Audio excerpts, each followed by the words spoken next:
Well, it's being touted as the future of air transportation here in Utah. Air taxis. Today, they took to the skies over Utah. It was their first test flight in the state, and our Cade Gardner was there for the big event.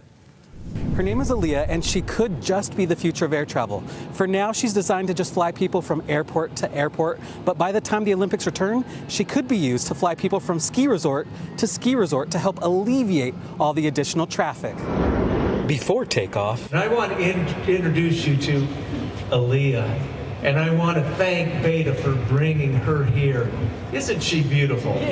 dozens of people filled a hangar to get a first look at the future of flying. My favorite thing about it is that it is quiet. So when you're flying in it, it's very quiet, and you could, if you wanted to, take your headset off, have a conversation with a pilot, which is very abnormal for most aircraft of this size. Utah State University graduate Emma Davis is a test flight engineer for Beta Technologies. It's all electric aircraft. It's a very simple design, which leads to a higher reliability, lower cost aircraft that's really optimized for regional missions. So we're talking, Salt Lake City to Vernal, Ogden to Logan, stuff that is kind of connecting the Wasatch Front. It's not always fun to drive across the mountain range. It takes some time. Aaliyah may soon taxi people across the state, but for now, we're kind of slowly ramping up production for our conventional takeoff and landing. So all that means is landing at runways and taking off from runways.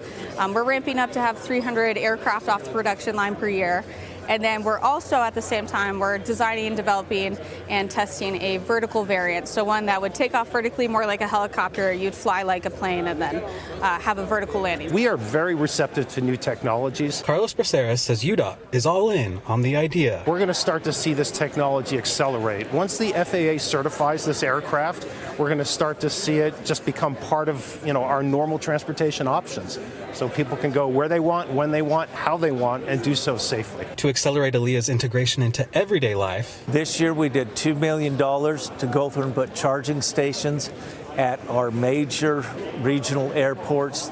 There are about 41 of those around the state. Senator Wayne Harper says the legislature also approved an additional $650,000. Users can come to UDOT and say, we need this in order to facilitate how we're going to operate. He says he hopes to see air taxis in use in the state within a year. To improve the lifestyles of Utah and also to decrease congestions on our roadways. And fully integrated in time for the Olympics. People are going to be able to get to their venues using technology such as this. It's going to showcase Utah. Aaliyah is going to be on display at airports across the state throughout the week. Reporting from Salt Lake City, Cade Gardner, ABC4 News.